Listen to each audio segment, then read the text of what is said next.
अरे दहिया भइल बाप अरे प्यार हर धीरे मोरी दहिया भइल बापी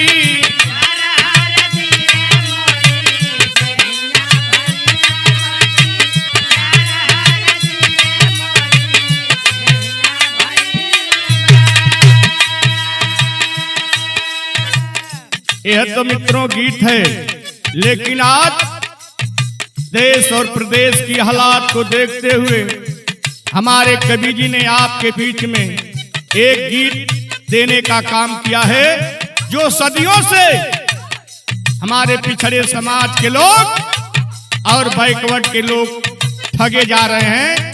इसलिए मैं कहना चाहता हूं, जाल में कसैयन के कसैयन के अरे भुलाई गईले हो चारो अरे जुग में गरीबावा था गाई गईले हो चारो।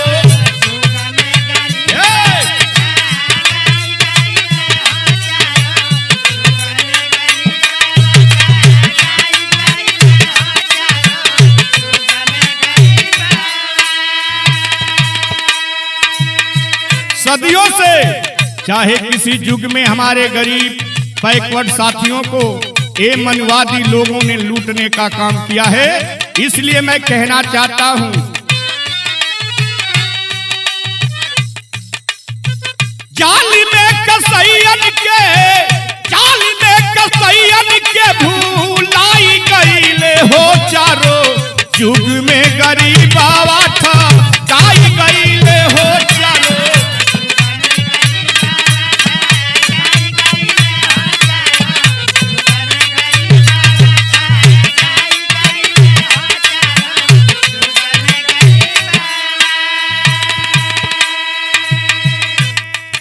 पहला प्रमाण मैं देना चाहता हूं साथियों, उस त्रेता युग में कौन थे? शंभु कतपु देखी पापी घबराइले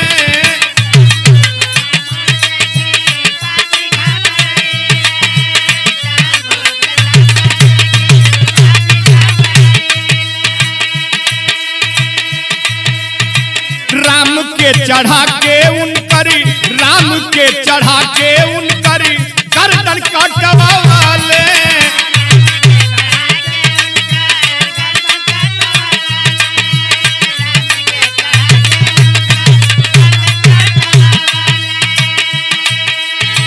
त्रेता युग में एक शंभु नाम का शूद्र का लड़का था, बैकवर्डों को और दलितों को शिक्षा देने का काम कर रहा था। ये मनवादी लोगों ने जाकर के भगवान राम से कहा कि ये शूद्र समाज का जो है दलितों और पिछड़ों की आप शिक्षा दे रहा है। इसलिए हुआ क्या, शंभु कतपु देखी पापी भगड़ैले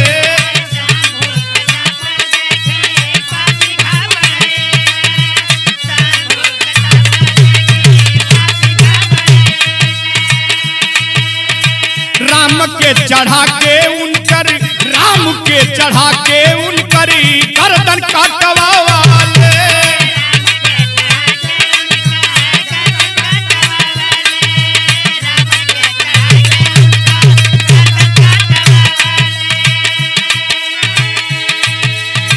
ताप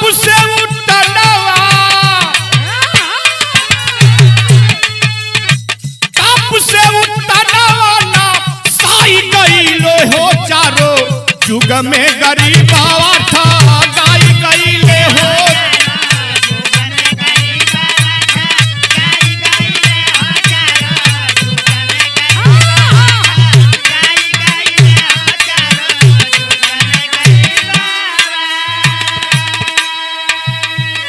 पिछड़े समाज के साथियों और दलित समाज के साथियों से मैं कहना चाहता हूं, शंभु ऋषि का गर्दन काट करके भगवान राम, जिसको हम लोग आदर्श मानते हैं, शंभु ऋषि का गर्दन काट करके आरक्षण की लड़ाई वही समाप्त कर दी गई साथियों। इसलिए मैं अगली लाइन में कहना चाहता हूं, ये कलब पीर सिखल चाहे धनुष बनावा।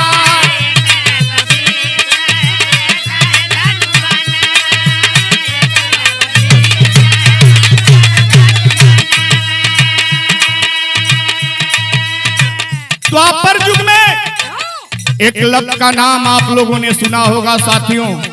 जाता है गुरु द्रोणाचार्य के पास और कहा कि गुरुदेव हम धनुष और विद्या बाण सीखना चाहते हैं। द्रोणाचार्य ने कहा किस समाज से आते हो? एकलव्य ने कहा कि सरकार हम तो शूद्र समाज से आते हैं।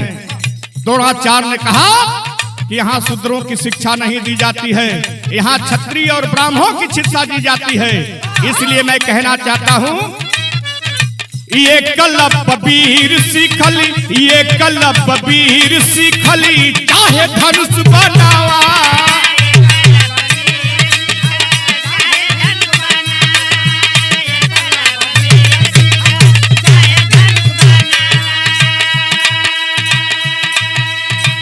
अंगूठा कटाई लिहले, अंगूठा कटाई दिहले पापी बेईमाना।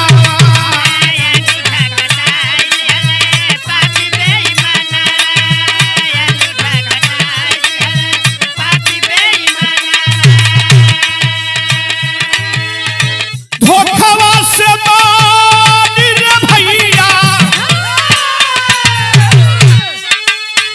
धोखवा से लाई गईले हो चारो युग में गरीबावा ठगाई गईले हो।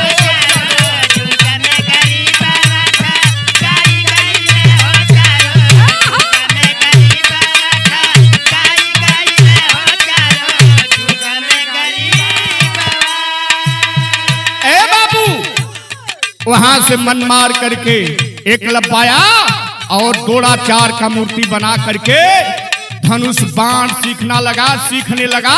और जब धनुष बाण सीखने लगा मित्रों तो धनुष और बाण में पारंगत हुआ। ये जब मनवादी लोगों ने जाना कि एकलव्य शूद्र समाज का व्यक्ति है जो अर्जुन को भी पछाड़ देगा, द्रोणाचार्य ने बुला करके कहा बेटा हमको गुरुदक्षिणा दे दो, और गुरुदक्षिणा में अंगूठा कटवाने का काम किया। वही लड़ाई समाप्त हो गई इस पिछड़े समाज और दलित समाज की। इसलिए अगली लाइन में कहना चाहता हूं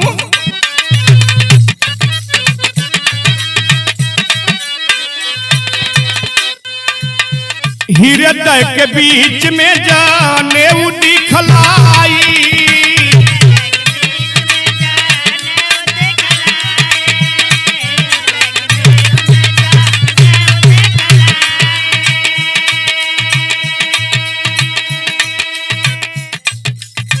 भारी के करे जा रवि, भारी के करे जा रवि दास के मुआई।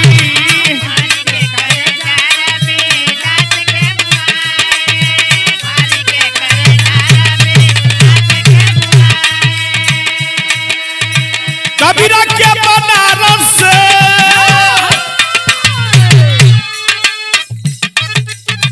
कबीरा के बनारस से भागाई दिहले हो चारो युग में गरीबावा ठगाई गईले हो चारो।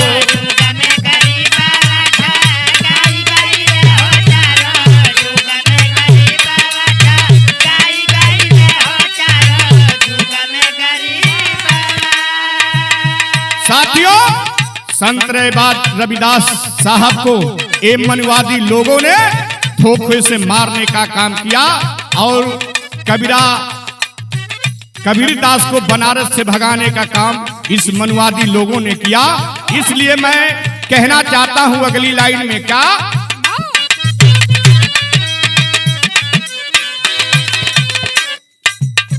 दलित बाइकवाड के, दलित बाइकवाड के विकास देखी जा ले।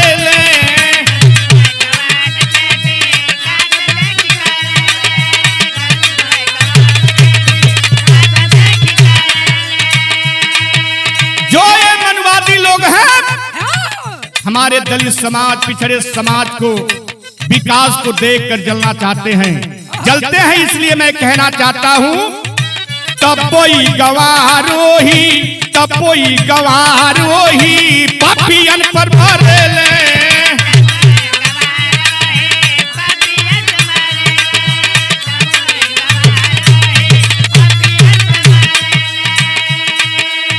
लूटे वाला धरी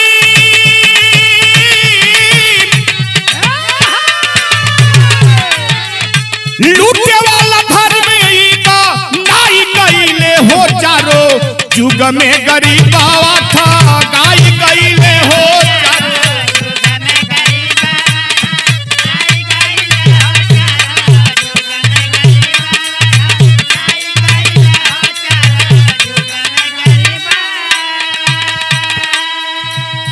इसलिए पिछड़े समाज के साथियों और दलित समाज के साथियों, मैं लास्ट लाइन में कहना चाहता हूं आपसे, कभी संतोष इनसे जंग बा जरूरी।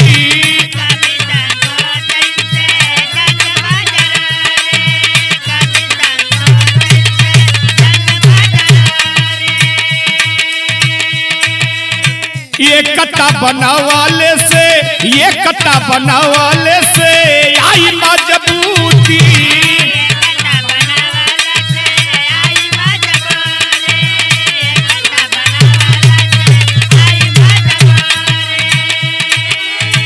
हर केस जुर्म सहत सहती, अरे हर केस जुर्म सहत सहत मानी। अरे अकुलाई गईले हो चारो, अरे जुग में गरीबावा अरे ठगाई गईले हो चारो, जुग में गरीबावा ठगाई गईले हो चारो।